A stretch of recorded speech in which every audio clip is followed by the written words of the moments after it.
All right. Welcome back for another deep dive with us. You know, you sent this pretty intense audio commentary our way. Yeah. It's from this Russian military analyst, goes by A. And he's really breaking down the latest Ukrainian offensive, the one in the Kursk region. Right. So we're gonna dive into that. We're gonna be talking about military strategy, but also we've got to talk about like the political moves, right? Yeah. And honestly, the human cost, which is never easy to talk about, but it's real. Yeah. So get ready. I think there's going to be some surprises here. Absolutely. And, you know, one thing that jumps out right away is the timing of this whole offensive. Oh, yeah. Like, it almost lines up perfectly with Trump's inauguration. Makes you think, right? Like, what's Zelensky really after here? Right. Like, is this a military operation or more like some kind of like calculated political play? Yeah. You know, and this analyst, he's pretty skeptical that this is going to work on the new U.S. administration. Yeah. Especially because of, you know, what Trump has said about the whole conflict in the past. Yeah.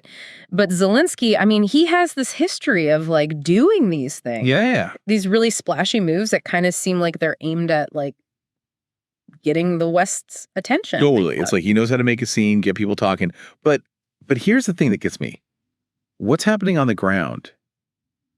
It doesn't really match the story we're hearing. Yeah. You know? Right. Like some Ukrainian sources are painting this really like triumphant picture. Oh, yeah, for sure. And this commentator, he goes into like all the specifics about how much territory Ukraine supposedly took. And like he points out all these huge gaps, right? Really? Like at first it was all Ukraine's taken back 1,000 square kilometers. Wow, that's a lot. Right. Then it's 60.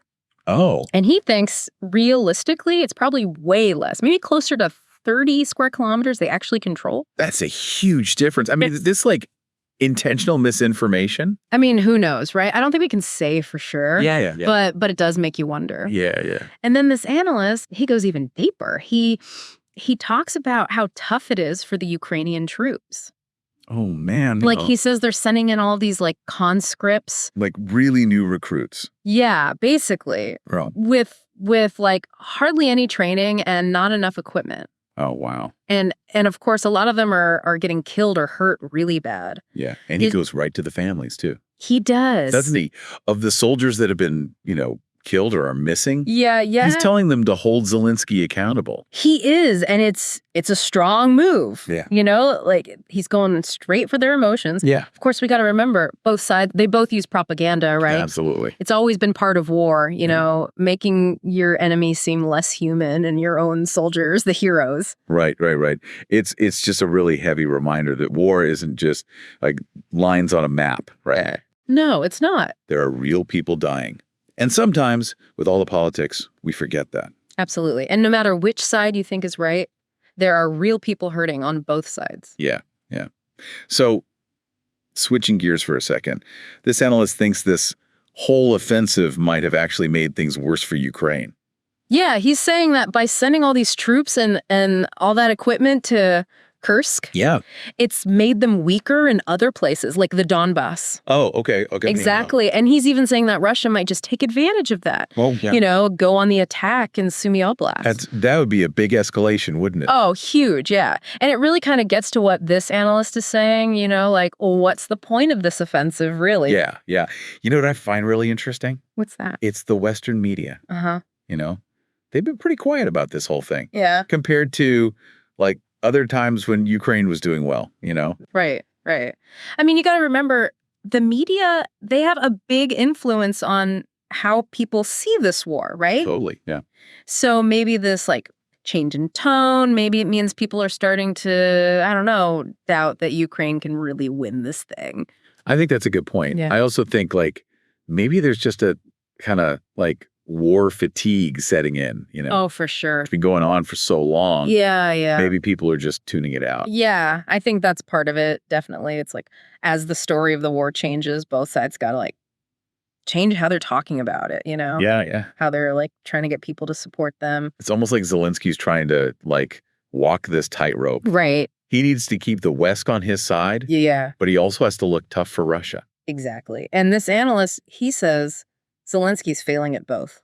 Oh, wow. He thinks this whole offensive is just like a desperate move to get attention before Trump takes over. So Basically like a political stunt, not a real military thing. Yeah, pretty much. But, it makes me wonder, is there something else going on here? Yeah. Yeah, like could Zelenskyy have other reasons we're not seeing?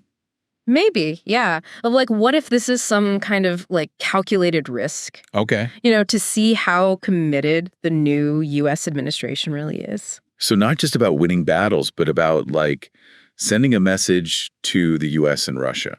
Yeah, maybe.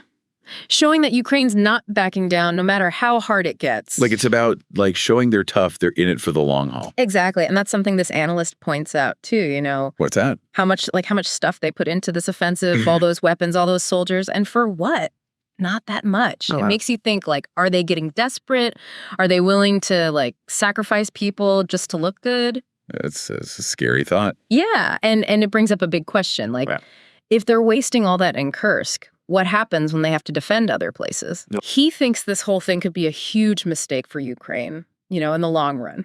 This is really making me think like this war is far from over and the stakes are just getting higher. Oh, yeah. And like we've seen, things can change so fast. Yeah. It's almost impossible to like say what's going to happen next. Yeah. Yeah. But one thing's for sure. What's that? Both sides, they want to win.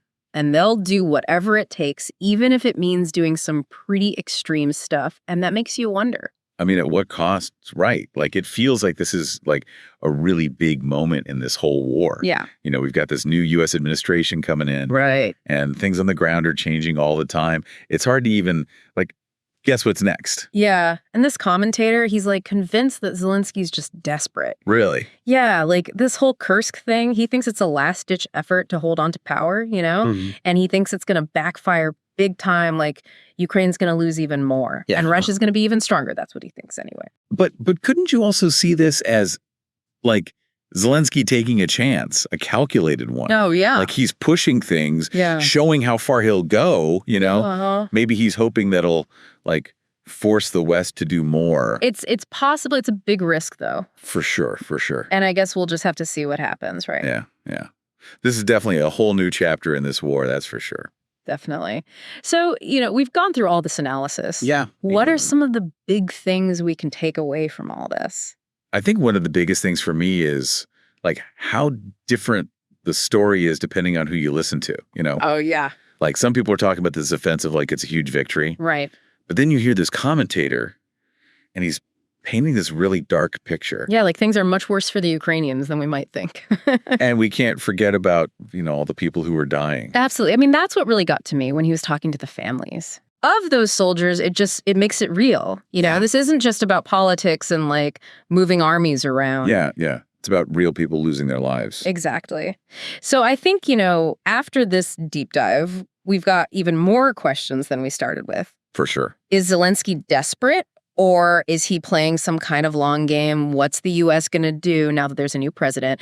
And like the biggest question of all, what's going to happen to the people in Ukraine? It's a lot to think about, Yeah, and this analysis, it's not simple. It's not easy to understand. Right. But it's important. And we've only just scratched the surface here. Yeah. Keep digging into this stuff. There's so many different sides to this. Yeah. The more we understand, the better we can like make sense of everything that's going on and how it's affecting real people's lives. Well said. And thanks for breaking this down with me. Of course, anytime. To all our listeners, thanks for joining us for another deep dive, and we'll catch you next time.